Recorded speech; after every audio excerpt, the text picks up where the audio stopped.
Whoa, yes, guys. Back again. It's I, your host, Simon Omishere, the founder of Vice Versa Talent. It's good to be back. It's good to be here. My favorite time of the week. And yeah, it's a big day. As for some of you here who are football fans, England versus Denmark is on the precipice. And yeah, it's a big day for the country and the nation. Here in London, if you're watching abroad, then hopefully you've been enjoying the Euros, and ultimately you've been enjoying the week. We got one person in the building. Yes. It's good to have you. And yeah, I just hope everyone's had a really good week. This week's been good. It's been a little challenging, but yeah, ultimately no complaints on my end. And yeah, today's one's actually a really good one today. But I think all of the stuff that I bring is good. But obviously I'm gonna be biased considering my position. But I think today's session is gonna really be a good one because I know for me it happens to me a lot, and I feel like it's kind of how I even had the moment. I mean, I was sitting at the table yesterday and I was like, well, what am I going to speak about today? And literally it was like almost like a eureka moment. And it was just like, yeah, you're gonna literally I had a eureka moment because it was like it's like my mind went blank, like I don't really know what to think. And I was like, yeah, that's exactly it.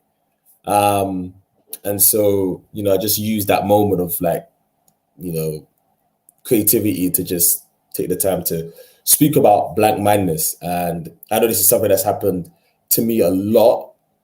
And, even in interviews or, even when you're speaking with someone and you kind of lose your trail of thought. Sometimes you're like, what the hell is wrong with me?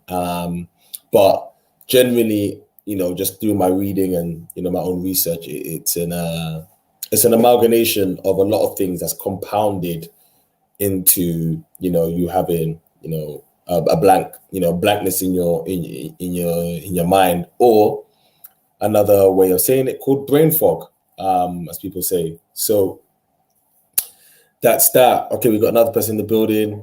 Thank you for joining me. Considering it is match day, and it is a big game today, but you see me, I don't let anything stop me from what it is I'm supposed to be doing, and this is where I'm supposed to be, and what will be on the pitch, as what will be here. So if you are watching, thank you, and yeah, I hope this really does help. So today, I'm really talking about brain fog or mind blankness, as it happens. It happens to so many of us. But the real question is why? Why does it happen to us?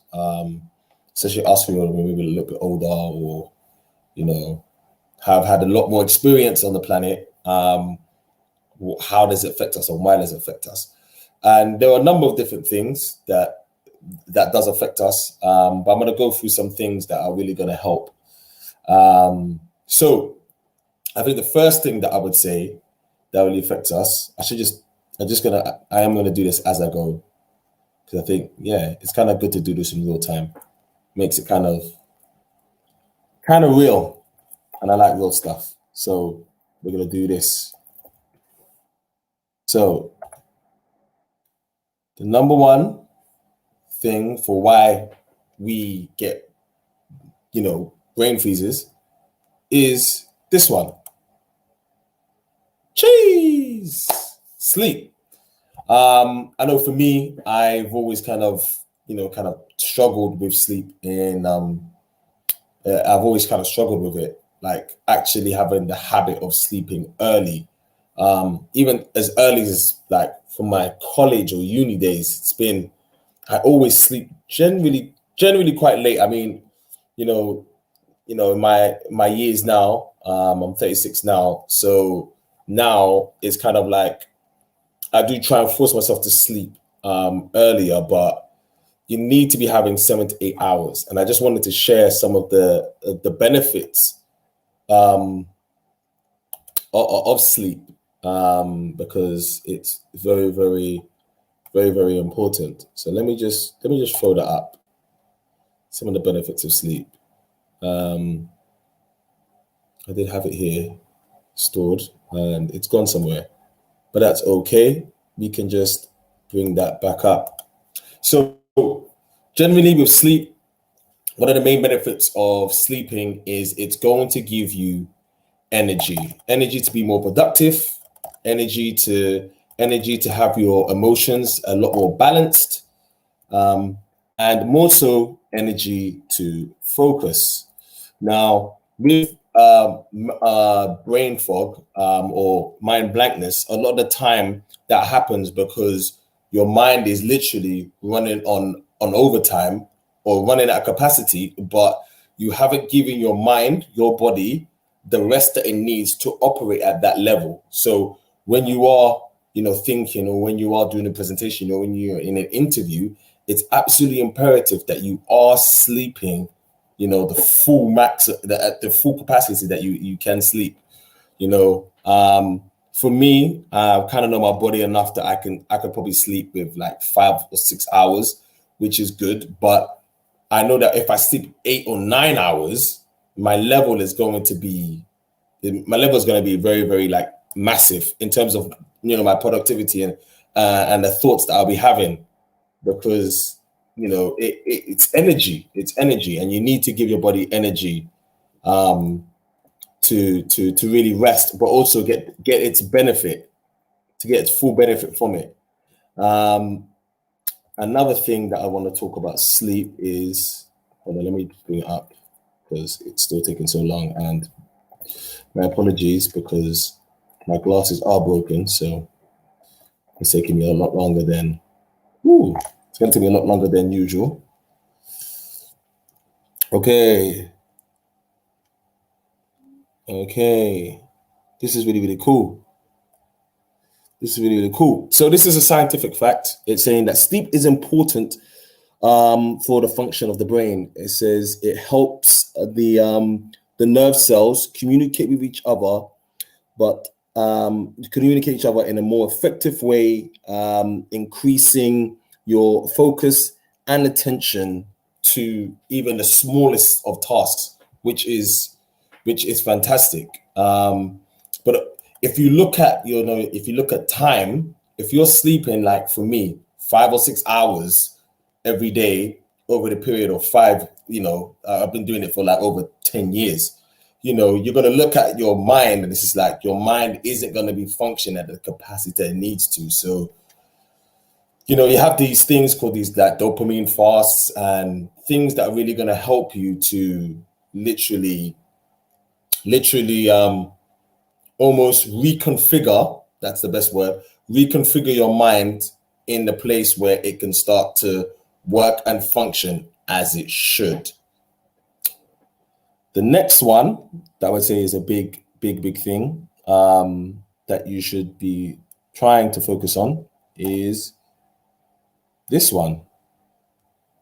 I know a lot of this could be like, this is like, Simon, this is like really, really easy and really, really simple things, but you'll be surprised that the most simple things we as humans, we do not do.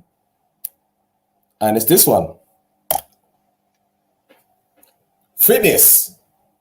Who would have thought? Fitness for me is a massive one for me. I've been training consecutively, but basically all my life I've been training. But I would say fitness wise, without extracurricular activities that I used to do, such as dance, I've been training for like 5 years. And I think one of the biggest things that I love about fitness is that it really helps in your own self-image, but also in the energy that you bring. You'll find that most people who don't exercise, you'll find that they're generally a lot more tired than someone who exercises. It sounds weird that way. Hold on. How is it possible for the person who doesn't exercise to have less energy, but the person who does exercise to have more energy?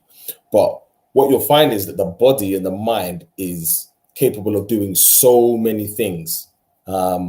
So whatever it is that you teach your body to have, or whatever it is that you need your body to do, it will do as according to what it is you presenting it. So if you're presenting that I need to do this, and this, and this, and this, and this, and this, and this, and this is what I need to get done, your body will respond accordingly to that. So for someone who's not exercising, they're telling their body that this is the level of energy I require. So you'll find that, their capacity may be here, and your capacity may be there. Obviously, it's not relative, but in the terms of they've reached their capacity to what their mind is telling them, and that's why they're going to feel tired. But ultimately, fitness is one of the best ways for you to help to stop the brain freeze, because you want to increase the dopamine, and dopamine is a chemical that's going to make you feel good when you do train, and it releases into your body, into your mind. And that's one of the main reasons why I love training, because when I train, it makes me feel phenomenal. Like I can do absolutely anything. Like I could be looking at a weight and it's like, oh my God, it's like 100 kg. Like how the hell am I going to lift it? And then I lift it and I'm like, wow, this brain likes to play tricks on you, because it makes you feel like you can't do something. And when you do it, you just feel like you feel amazing. And, just having that extra energy is going to really, give you a sense of, like focus, give you a sense of achievement, but it's really going to help your mind in sense of that focus, that ironclad focus, which is really, really, really, really important in overcoming the brain fog. Now, let me be clear that all of these things should be compounded together. You can't do one and then do the other. You should be doing all of them as easy. It obviously is very easy. It's a lot easier to be said than done, but this is what needs to happen. And I'm trying to adopt, especially the first one, sleep, into my routine, so that it becomes a good habit, so that I receive the benefits that comes with sleep. Spare me 1 second. There was something else that I wanted to see. That's another one. Another thing that I want to go and speak on is this one. This one, I believe I suffer from probably the most. Let me spit it up. Woo.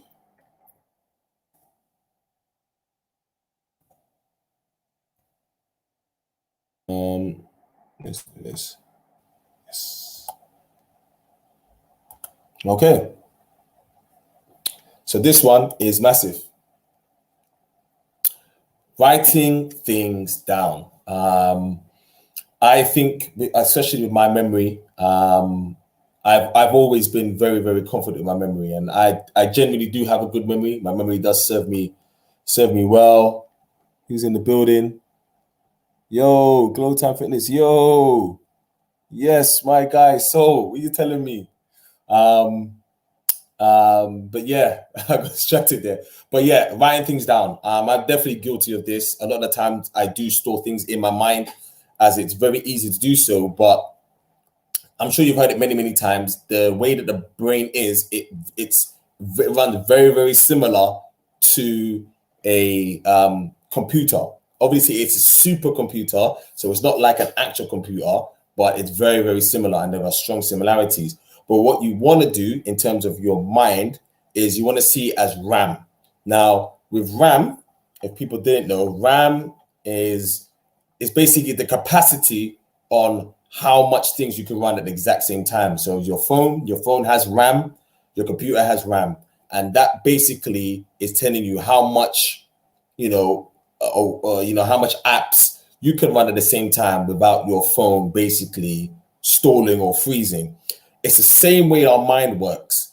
And in order to have that sense of ironclad focus that allows you to avoid the fog or the forgetfulness, what you want to do is do this. And I think this is something I'm doing more of, is writing things down and emptying your mind of things that it doesn't need to have. So what I mean is relying on your subconscious mind.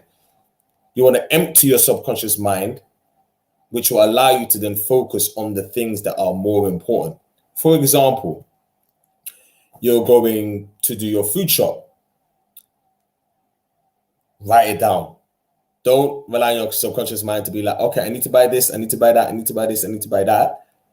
Because your mind is going to be focusing it and worrying about it. So, if you're having conversations or you know that you have to go and, I don't know, do a test or have an interview, your mind is going to be focusing on those things. What you want to do is literally empty your subconscious mind so that you know that it's on a piece of paper. You don't have to worry about it because it's been documented and you can always refer to it, even if you forget something. But it's there at that moment and allows your mind to just completely focus wholeheartedly on that one thing. It seems very, very easy, but you can see the benefits of that. I also wanted to share some other benefits that you probably didn't know about it. And let me just share some things. This is really, really good one. Writing things down helps you to keep motivated. That's definitely the case because when you do write things down, you've got something to go back to, almost like something you can hold yourself accountable for, which is really, really good. This is a really, really good one. Writing things down helps you recognize and process your own emotions. And what that actually means is because you're writing it down, it's almost like you're putting your whole focus on that one thing. You're not thinking of doing two things at the same time. Yes, it's good to have the skill to multitask, but it's so much better when you put your whole heart and your whole focus on one thing because it really, really helps you to be free. Another good thing is this one. This one is really, really key. Writing things down enables a higher level of thinking and therefore more focused action. Come on, guys. If you didn't already know, it's there, and that's what it is. We want to be more focused because the more focused we are, the better results we have. And we're going to be able to perform at a greater capacity, especially especially if you're in an interview or you're doing a presentation. The last thing you want to be doing is going there, presenting something and then losing it. I'm very, very much a believer in momentum. And if you're speaking to someone and you're having, a really good discussion, or you're speaking to a client or you're speaking to a potential prospect, and if you lose it, man, it's almost like you have to start again to get it back up. So, writing things down and keeping your mind clear, especially the subconscious, is really going to help you to really avoid having that fog mind. Another thing that I want to add, which I think is really, really good, especially to avoid having fog mind, especially when I'm doing, these live shows, is I always have almost like a one-liner or something that I refer to. It's almost like a safe place or a home. So for me, it could be like these bullet points, writing things down. So if I'm meander and I go to somewhere else, it's like I know, okay, wait, you need to come back to that point.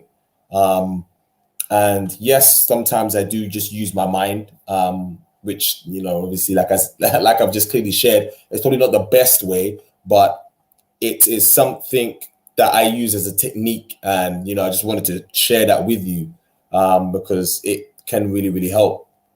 So yeah, practicing the element of focusing on one thing that if you do veer off, it's almost like a graph that you can come back to. So good to see you though. So good to see. And we've got another one. I did have another one here too.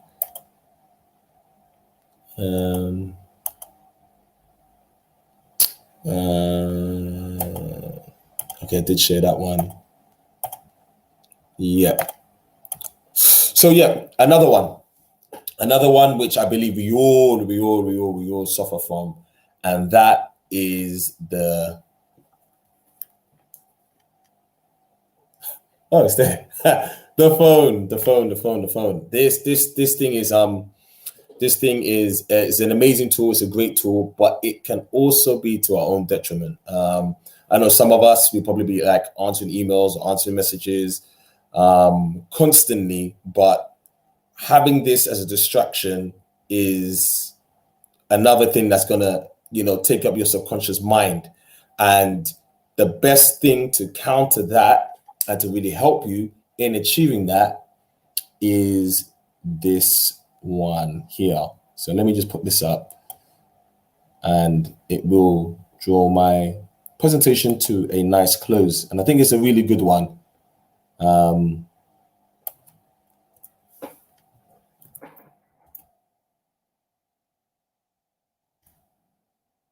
So, yeah, I think it's done.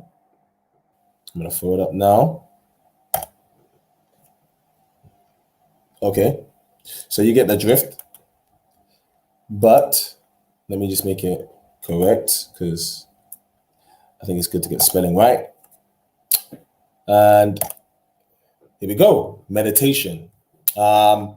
This one is obviously, it can be a tricky one because what does it mean to be like meditating? And I actually read a book earlier this year called The Monk Who Sold His Ferrari. And they really spoke about meditation as a way of calming your mind.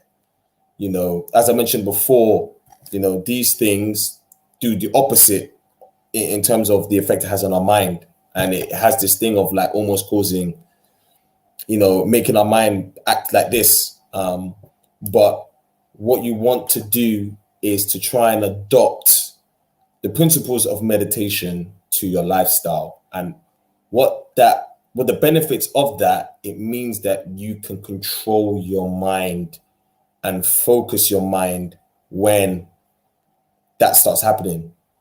I mean, you should try it now. Really just try and focus on one thing for like 5 minutes. You will find that your mind is starting to wander. It's starting to go here. It's starting to think about this. Oh, I need to send that email. And that's that happening. What you want to do is you're able to silence your mind and you're able to control it so that when you are speaking to someone, you'll find that you're able to be way more immersed into the conversation. When you're doing a presentation, you're way more immersed, as well as when you're in an interview, you're way more immersed and you're way more focused because you have that practice of being able to be in your own space, really just literally having almost like silence. I think in the book, they mentioned it's called the, forgotten it. It's the thing of the rose. I can't even remember. I'm gonna try and get it up because it's incredible. If you haven't already read that book, do check out that book, the Monk Who Sold His Ferrari. It's in a phenomenal book.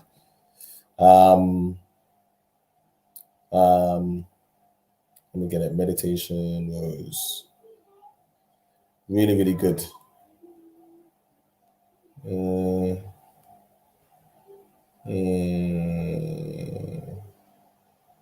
Can't even get it up.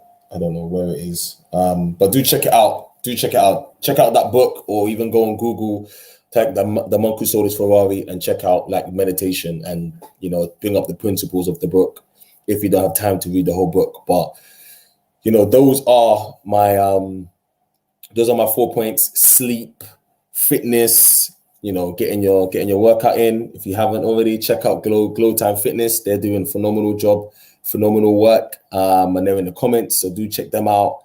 Calming your mind, writing things down, all those things compounded will help you to have more focus. It will help you to achieve your goals. It'll help you to be in, working in a greater capacity that's not only going to have an effect on you, but it's going to affect on everyone else around you, which is why we're here. We're all here on this planet to have an effect on others. We're not here for ourselves. We are here for others. So in order for others to be the best, we also need to be the best. It's our responsibility. And yeah, that is that is my presentation. So really do practice it. It does take practice. It's not something that's going to happen overnight. It's going to be something that's going to take time. So do take your time with it. Obviously, do your further reading, your further research, and I guarantee you will see the benefits all listed from my presentation today. So as I do draw a close, if Sol's still here or anyone's still here, what do you think the scores will be tonight? It'll be interesting to see. I think it's going to be 2-1, 2-1 to England, and I know they're gonna do what they do, but I believe they will make the final. And yeah, I'm not going to do Q&A today because I don't think there's any need to do one. But I'm going to thank you all for coming, all of you for stopping by, all three of you lot. I do appreciate you watching. Oh, there's something in the comments. These comments are lagged, Yes. Yeah, that's it, man. That's it. Thank you, man. Thank you. So, yeah, no. I do think it'll be 2-1 England. And I think they will get it done. But yeah, guys, this is me, Simon, Vice Versa Talent. I will be here next week, as always, 7 o'clock. If you haven't already, smash the like button, share, subscribe, and look on the page. I mean, share my content. I've got like hundreds, well, not even hundreds, but I've got about 30 videos now. So yeah, we're just going to keep going. We're going to continue to move and improve. So yeah, thank you for coming. Yes, Peter, and I shall see you all next week. Have a good week. Do take care. God bless.